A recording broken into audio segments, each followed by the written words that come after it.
Tenemos reconocidas más de 9 millones de víctimas. La delegación de gobierno tenía claro que los derechos de las víctimas no eran negociables. Todas las víctimas, a pesar de ser víctimas de distintos actores armados, a pesar de ser víctimas de territorios súper diversos de este país, todas coincidían en decirnos: no se paren de la mesa hasta que logren un acuerdo.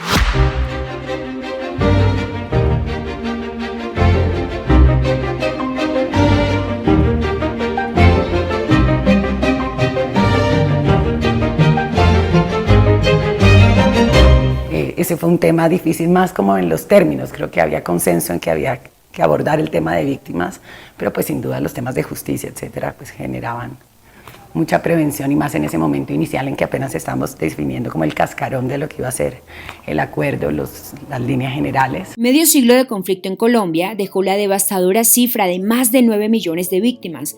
Se estima que murieron más de 260.000 personas y hay alrededor de 90.000 desaparecidos. En ese momento, digamos, era imposible pensar en un acuerdo con las FARC sin que se abordara la manera en que ambas partes íbamos a contribuir a la satisfacción de los derechos de las víctimas. El punto 5 desarrolló el acuerdo sobre víctimas y creó el sistema integral de verdad, justicia, reparación y no repetición.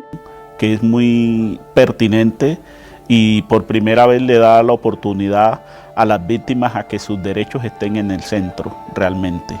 El sistema integral de verdad, justicia, reparación y no repetición está compuesto por mecanismos judiciales como la Jurisdicción Especial para la Paz y extrajudiciales como la Comisión para el Esclarecimiento de la Verdad, la Convivencia y la No Repetición, y la Unidad Especial para la Búsqueda de Personas dadas por desaparecidas en el contexto y en razón del conflicto armado.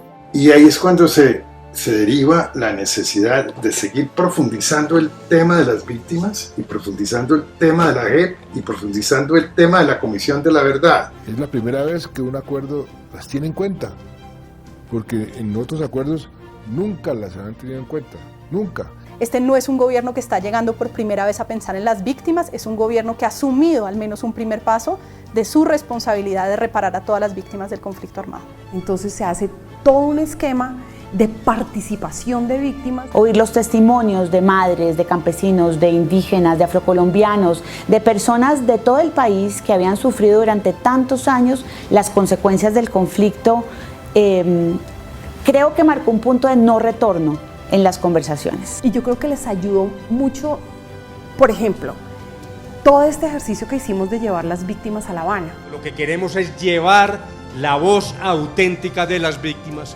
para que las partes en La Habana tengan contacto directo con los dramas personales que han vivido tantos colombianos. Junto con la Universidad Nacional y con Naciones Unidas se creó un equipo de trabajo. Se hace una conversación sobre cómo llegar a la selección de esas 60 personas que irían a dar testimonio en La Habana y de esa manera convertir a las víctimas como en un gran aliado, como en lo que querían ser, un eje muy importante de la negociación y de la implementación de los acuerdos. La maratónica tarea y la labor de seleccionar a 60 víctimas entre 10 millones de colombianos que fuimos afectados, pues que pudiera ser una radiografía, entre esos 60 víctimas pudiera ser una radiografía realmente del drama colombiano. Entonces esa no era una tarea menor. Sabemos que nuestro papel va más allá de ser un grupo de personas marcadas por la violencia. Somos protagonistas sociales de un nuevo país. El ambiente era muy tenso, muy difícil para todas las delegaciones, particularmente para las FARC era enfrentar a sus víctimas. Encontrarnos con no únicamente la guerrilla de la FARC que había tirado la pipeta, sino también encontrarnos con representantes del Estado colombiano. Y para nuestra concepción el Estado colombiano ha sido responsable en las victimizaciones y en el desarrollo del conflicto en muchas regiones. El proceso tuvo un impacto cuando las víctimas fuimos y hablamos directamente. Creo que eso valió mucho la pena. Muy fuerte para las víctimas y para nosotros. También algunas veces la gente nos miraba con ese rencor y con ese odio que no se podía disimular. De hecho, este testimonio de las víctimas le va a permitir a la negociación hacer un viraje. Solo el ejercicio entre víctimas y victimarios puede llegar a producir un país nuevo. El encuentro realmente fue un encuentro tranquilo, respetuoso, yo digo realmente restaurador. Llegamos con angustia, llegamos con zozobra a encontrarnos frente a nuestros victimarios. Reconocedor de las dificultades en el territorio y en una actitud un poco que para mí fue sorprendente.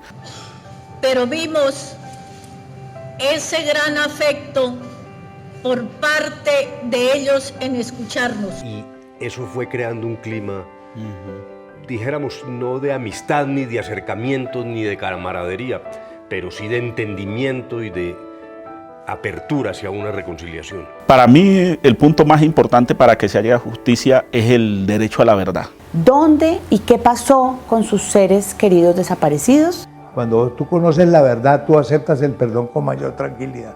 Entonces hay diferentes víctimas con diferentes demandas. Unas quieren reparación física, otros quieren solamente la verdad, otras que simplemente le digan dónde está su ser querido. Somos conscientes de que el proceso en La Habana nos ha servido más a las víctimas que a la misma sociedad, diría yo. El sistema busca la mayor satisfacción posible de los derechos de las víctimas, esclarecimiento y reconocimiento de lo ocurrido, la convivencia, la reconciliación y la no repetición. Cuando uno mira esto objetivamente, ningún acuerdo en ninguna parte del mundo ha sido tan generoso en buen sentido de la palabra de incluir a las víctimas en todo el proceso. Creo que de las tres lados había una visión conjunta y era, bueno, tenemos que acabar esto. O sea, toda esta experiencia que estamos contando de dolor le tiene que servir al país para hacernos más conscientes de que esta guerra debe terminar. En la medida que se reconozca a las víctimas, sus voces, sus narrativas, se reconozca su memoria, se está avanzando en el camino de la reconciliación. Yo considero en este momento que ha valido la pena avanzar en este ejercicio y que nos deja enormes aprendizajes. Dios quiera que la sociedad colombiana sea capaz de continuar en el camino de la reconciliación y la construcción de la paz. Podemos decir que hemos evitado un poco de dolor, que hemos dado pasos hacia la construcción de una agenda al menos de paz estable y duradera, pues creo que frente a eso sin duda ha valido la pena. El proceso de paz y el fin del conflicto es la mejor medida de no repetición para las víctimas.